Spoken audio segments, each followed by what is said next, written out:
mai sona yar farin gida.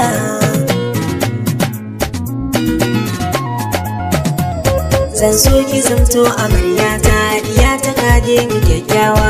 Mar-Atus-Saliha Rabi'atu san ki ya shiga kalbina.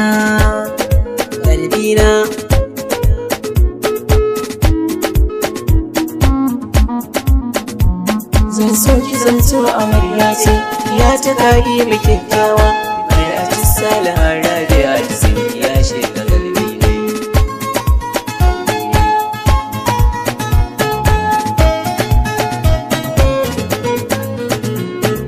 Sallama na duko na taho a gare ki zo amshi sakona. Ya ta gari mu kyakkyawa, ne ce ta farko ta ƙarshe, soyayyar ki tabbas tana raina.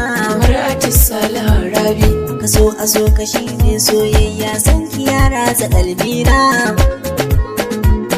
Cikar muradi na auren ki zama kowa ne ga 'ya'yana, ki ji Mar-Atus-Saliha Rabi.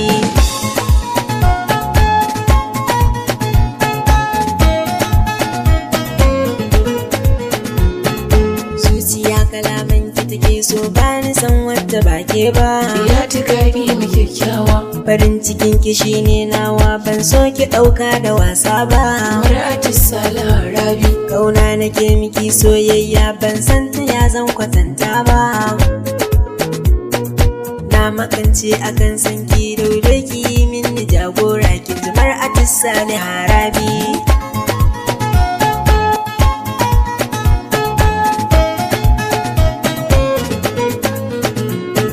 Kina da haƙuri ga nutsuwa, komai gare ki ya inganta. Ya ta gari mu kyakkyawa, a cikin su mata kukin zarce, ke ce tauraruwar 'yan mata.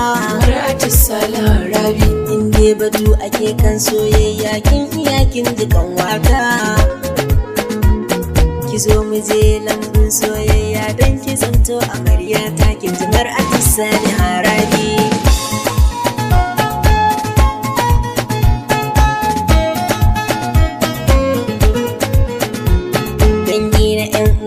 Sun sanni da ke nake so na yi aure. Ya ta gari mu kyakkyawa, Rabi ki kai ni gundun kinki, su sanni don mu kulle kyaure. Mar-Atus-Saliha Rabi, wata ran a ce da ni angon Rabi, kun ga na zama mai aure. Na bar ki lafiya mai suna Isah Masoyin ki ne Rabi, Allah ka sa na aure Rabi.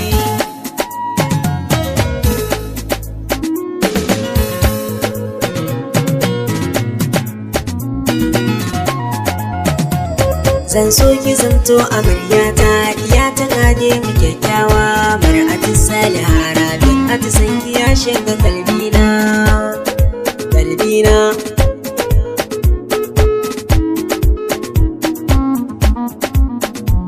zan so ki zamto amaryata, diya ta kaje mu kyakkyawa.